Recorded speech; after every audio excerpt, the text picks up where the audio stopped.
નવસારીમાં પાણી બચાવવાની અપીલ વચ્ચે જ મનપાની કામગીરી સામે સવાલો ઊભા થયા છે. શહેરના વોર્ડ નંબર 4માં છેલ્લા 2 મહિનાથી પીવાનું પાણી રસ્તા પર વહીને વેડફાઈ રહ્યું હોવાના સ્થાનિકોના આક્ષેપ છે.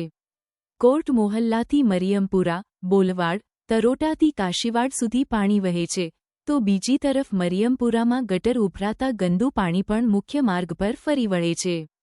અનેક ફરિયાદો છતાં કાર્યવાહી ન થતાં સ્થાનિકોમાં રોષ છે. આમ જો પીવાનું પાણી જ રસ્તા અને ગટરમાં વહીને વેડફાઈ રહ્યું છે, તો પાણી બચાવવાની અપીલનો અર્થ શું? નવસારી શહેરમાં વરસાદ હોય કે ન હોય, વોર્ડ નંબર 4ના મરિયમપુરા અને બોલવાડ વિસ્તારમાં રસ્તા પર પાણી વહેતું જોવા મળે છે.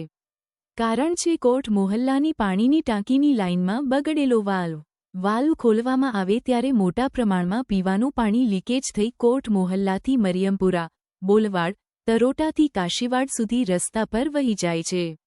સ્થાનિકોના આક્ષેપ મુજબ છેલ્લા 2 મહિનાથી આ સમસ્યા યથાવત છે અને રોજિંદા હજારો લાખો લીટર પાણી વેડફાઈ રહ્યું છે. સ્થાનિકોના જણાવ્યા મુજબ આ સમસ્યા અંગે વોર્ડ નંબર 4ના કોર્પોરેટર આસિફ બરોડા, મનપા કર્મચારી મયુરભાઈ, વોટરવર્ક્સ ચેરમેન તેમજ પૂર્વ ધારાસભ્ય પિયુષ દેસાઈને ટેલિફોનિક ફરિયાદ કરવામાં આવી છે. છતાં આજદિન સુધી કોઈ કાયમી ઉકેલ આવ્યો નથી. હવે જોવાનું એ રહેશે કે નવસારી મહાનગરપાલિકા આ પાણીના વેડફાટ અને ગટર સમસ્યાનો કાયમી ઉકેલ ક્યારે લાવે છે.